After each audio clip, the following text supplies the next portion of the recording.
자, 이어서 파워마켓 시간입니다. 역시 이슈가 많으니만큼 이분도 바쁘실 텐데 교보증권의 투자전략팀장이죠. 김영렬 팀장 나와 있습니다. 어서 오세요. 네, 안녕하십니까. 이제 좀 자리는 다 잡으신 건가요? 네, 더 많이 바빠지는 것 같습니다. 갈수록. 네, 그렇습니다. 이슈가 많아가지고. 네, 그렇습니다. 그러니까 오늘 평소 같으면 그 미국의 지난 2분기 GDP가 얼마 나오느냐 여기에 좀 많이 사람들이 집중을 할 텐데 GDP는 또 뒷전이더라고요. 네, 그렇습니다. 역시 그 채무한도 상향 여부. 네. 좀 어떻게 보세요? 좀 주말이 조금 걱정이 되긴 하죠. 네, 오늘 저도 개인적으로 가장 많이 받은 질문 중에 하나가 과연 이 법안이 통과될 것이냐 아니면 합의가 될 것이냐라는 질문을 가장 많이 받았었습니다. 그쵸. 하지만 솔직한 심정에서 말씀을 드리면 저라고 그 부분에 대해서 정확히 알 수는 있겠습니까? 그렇죠. 하지만 제가 말씀드릴 수 있는 부분은 결국 이런 미국의 어떤 부채 문제와 관련된 부분은 근본적으로는 결국 답을 갖고 있는 문제다라고 볼 수가 있습니다. 결국은 해결을 전제한 그 변수라고 볼 수가 있겠고, 만약에 이것을 부정한다라는 것은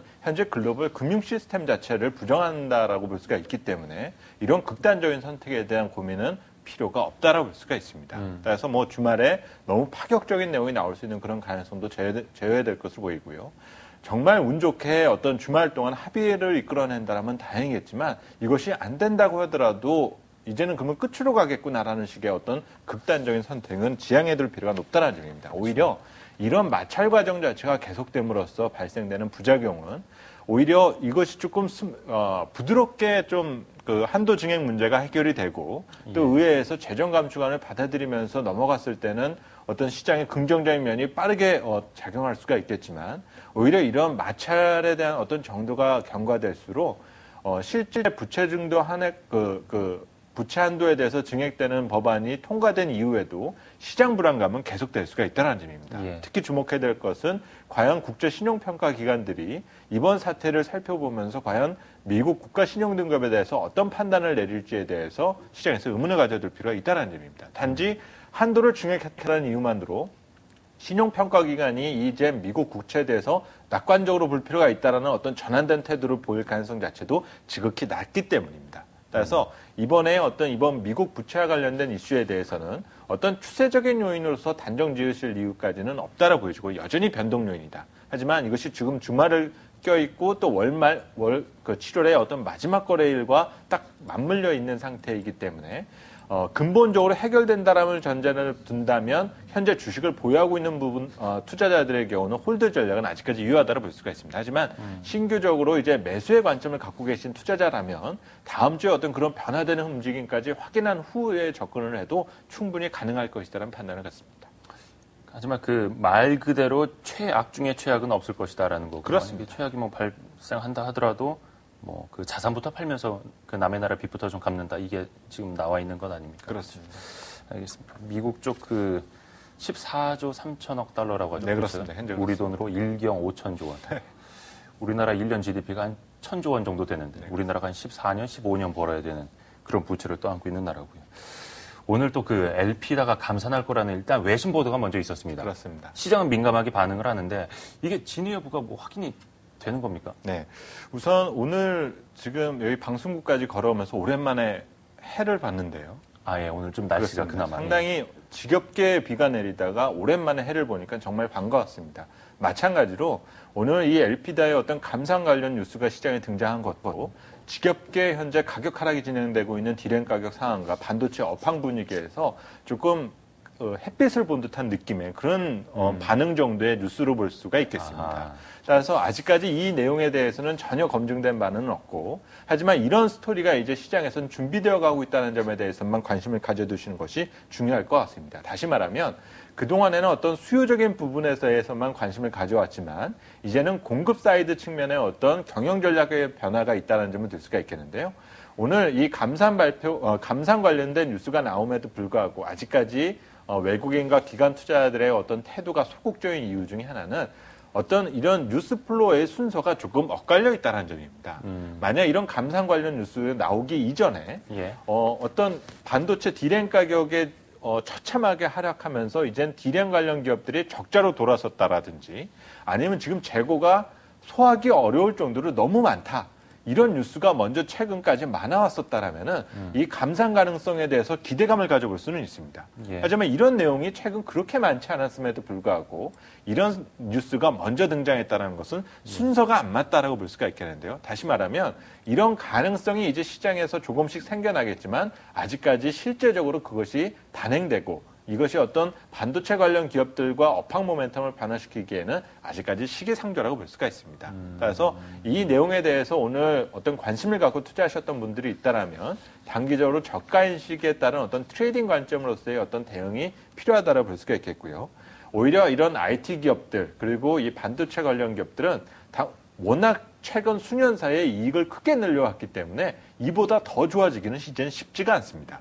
오히려 어느 정도의 이익 레벨을 맞춰주는 대신에 이제는 수익성을 개선시킬 수 있는 어떤 마진 쪽에 초점이 맞춰졌을 때 어떤 투자의 적기가 될 수가 있을 텐데 아직까지 그런 모습은 아니다라는 점을 염두에 두시면서 IT 업종은 아직까지 호재보단 악재 쪽에 조금 더 비중이 좀 많은 편이다라는 점을 염두에 두셨으면 합니다.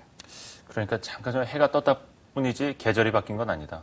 네, 그렇습니다. 역시 음유 시인이 아니라 음유 스트래티지스트다운 표현이셨고, 그러면 좀 아직까지 뭐 IT에 대해서 적극적으로 뭐 매수나 이런 의견은 분명히 아니신 네, 거네요. 그렇습니다.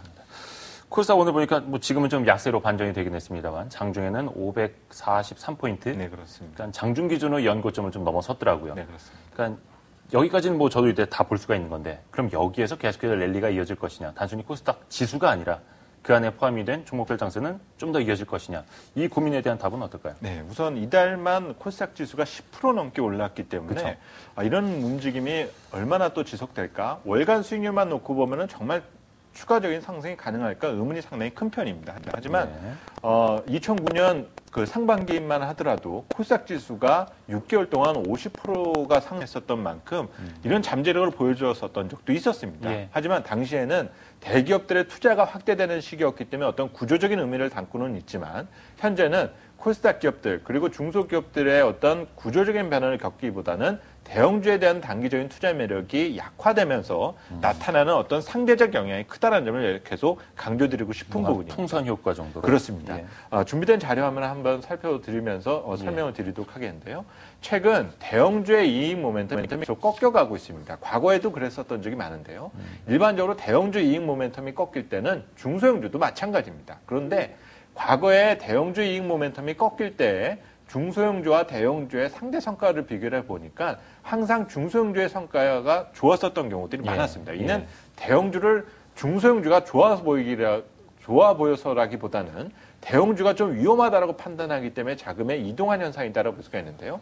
이번에도 분명 그런 현상이 나타날 수가 있었는데 최근 한 6개월 사이에는 그런 변화들이 없었습니다. 왜냐하면 화학주, 정유주, 자동차주 이런 대형주만 가지고도 중소형주 못지않은 수익률을 거둘 수가 있어 왔었기 때문입니다.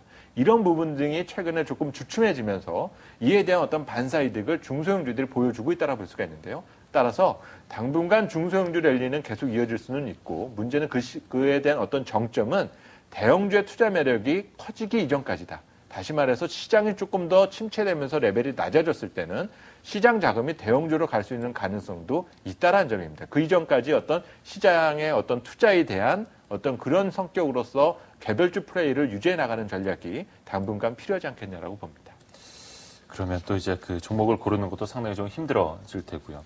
오늘 뭐 7월의 마지막 거래일입니다. 그러니까 8월 전망을 좀 한번 볼 텐데요. 각각 뭐 몇몇 증권사 대표적으로 어느 정도 8월 주식시장을 전망하고 있는지 이거부터 좀 한번 정리를 해볼게요. 뭐 대우증권, 삼성증권, 신한금융투자, 유진투자증권 이렇게 좀 자료를 저희가 준비를 해봤는데요.